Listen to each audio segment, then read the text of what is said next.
tidak linear lagi yuk.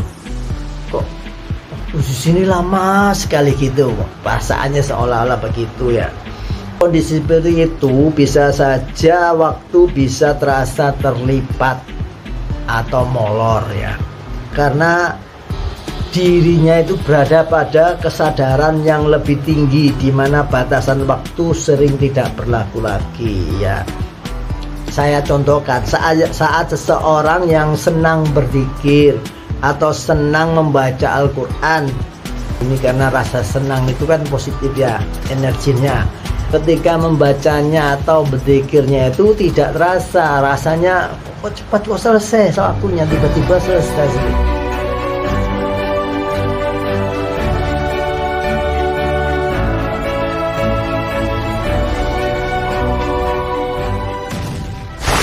Assalamualaikum warahmatullahi wabarakatuh. Kita langsung saja membahas tentang perihal kegaiban waktu.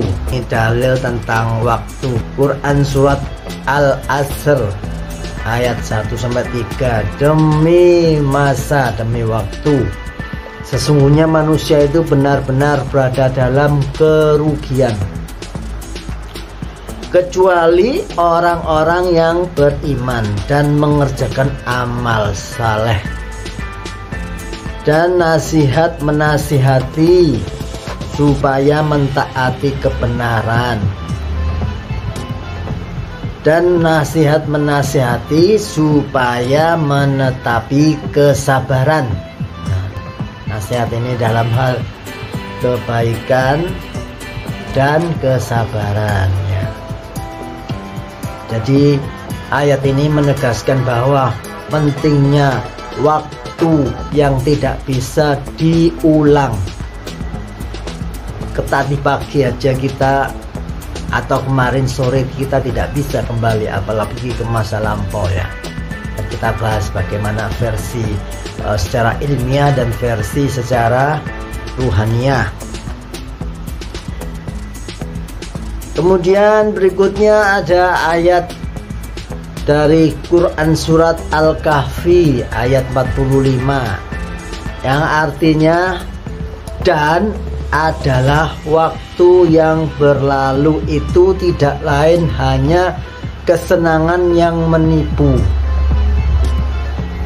Kemudian berikutnya Quran surat Al-Hadid ayat 20 yang artinya, ketahuilah bahwa kehidupan dunia itu hanyalah permainan dan senda gurau belaka, dan di akhirat ada azab yang keras dan ampunan dari Allah serta keridhoannya. Kehidupan di dunia ini tidak lain hanyalah kesenangan yang menipu. Nah ini ya. Jadi dua ayat terakhir ini mengingatkan kita bahwa waktu dan segala sesuatu di dunia ini semuanya hanyalah sementara, relatif ya, dan sering menipu manusia, serta janganlah mengalihkan perhatian utama dari tujuan akhir, yakni tujuan akhirat. Walal akhiratu khairul laka minal ula. Sesungguhnya hari akhir itu lebih bagus dari ula, hari sekarang ini. Hadisnya hadis dari Abu Hurairah. Ada dua nikmat yang sering dilalaikan oleh kebanyakan manusia, yakni kesehatan dan waktu luang. Nah ini banyak orang yang waktunya luang dibuang-buang. Selanjutnya kita bahas definisi waktu ya. Ini kita mulai masuk ke dalam tahap definisi ya. Dalam ilmu pengetahuan, terutama bidang fisika dan bidang kosmologi, waktu ini dipahami melalui berbagai literasi dan penelitian yang memiliki kesimpulan kegaiban. Dalam artian pemahaman kita tentang waktu itu melibatkan banyak misteri dan pertanyaan-pertanyaan yang lebih mendalam lagi ya, karena manusia itu terbatas ya.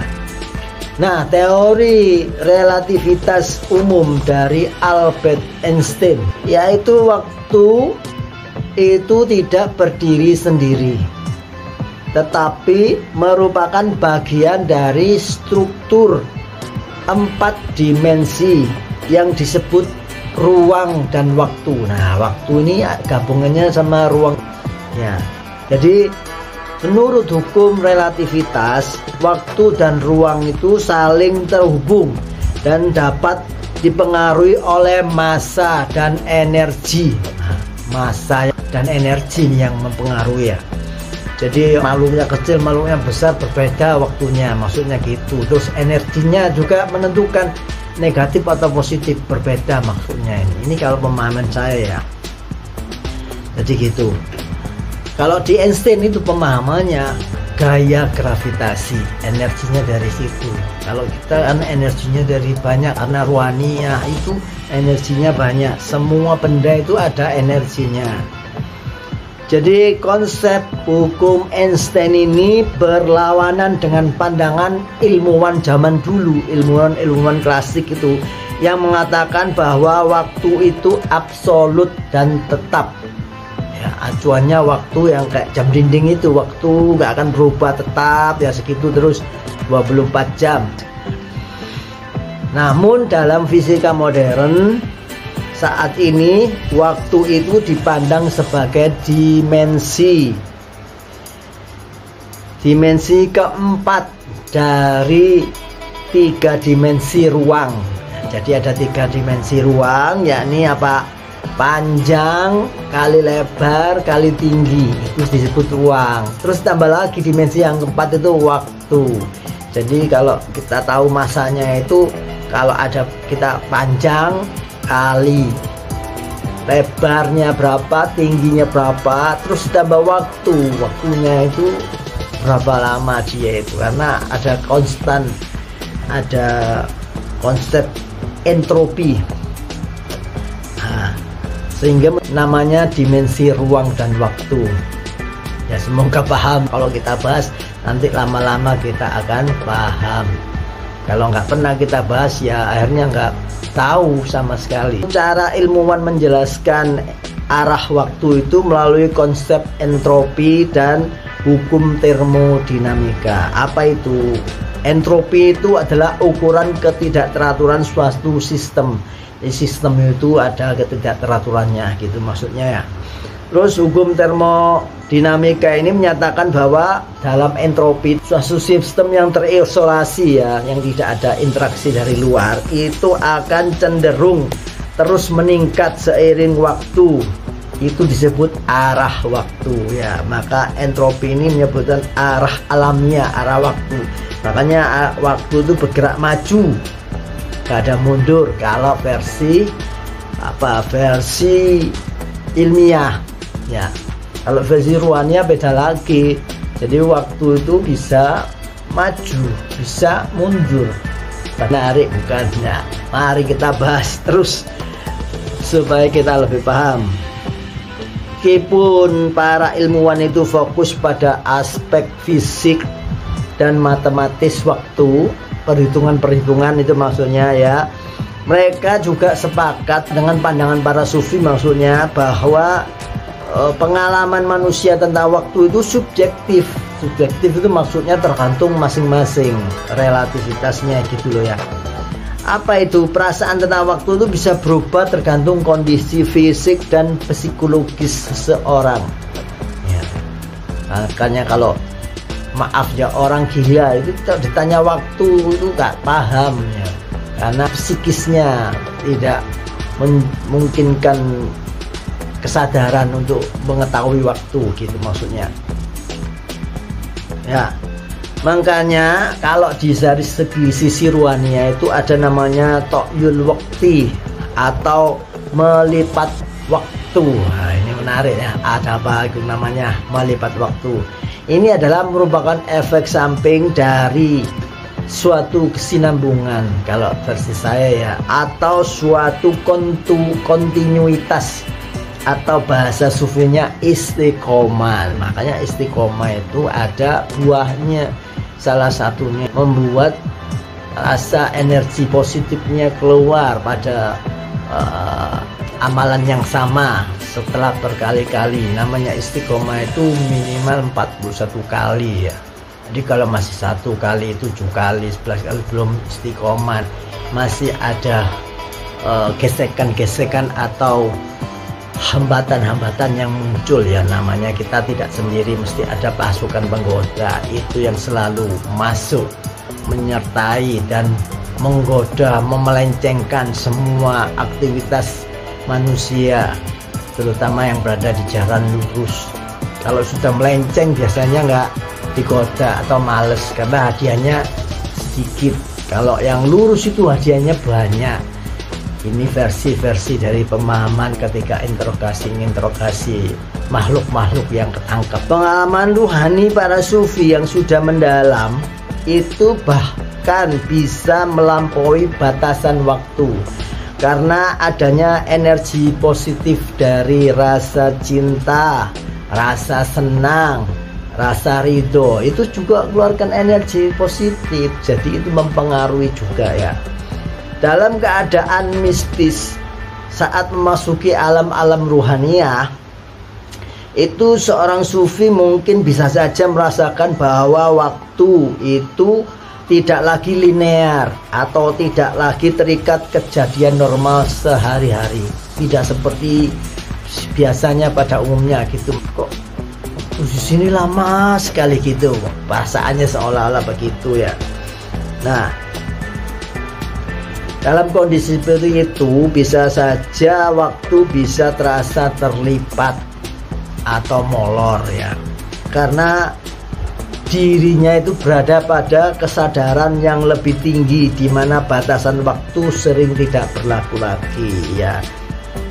Nah, ini saya contohkan saat seseorang yang senang berzikir atau senang membaca Al-Quran dengan pelan-pelan dan syahdu. Ini karena rasa senang itu kan positif ya energinya, sehingga banyak mengeluarkan energi positif.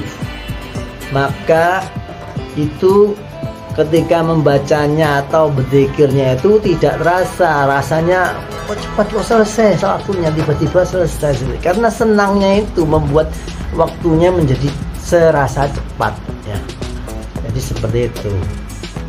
Tapi sebaliknya, ketika seseorang yang berzikir dengan rasa terpaksa atau membaca Al-Quran dengan terburu-buru atau cepat sekali ya, sehingga banyak mengeluarkan energi negatif itu kan, katanya kan buru-buru itu kebiasaannya setan gitu ya. Maka ketika energi negatif itu ikut keluar, malah waktu itu bisa terasa molor.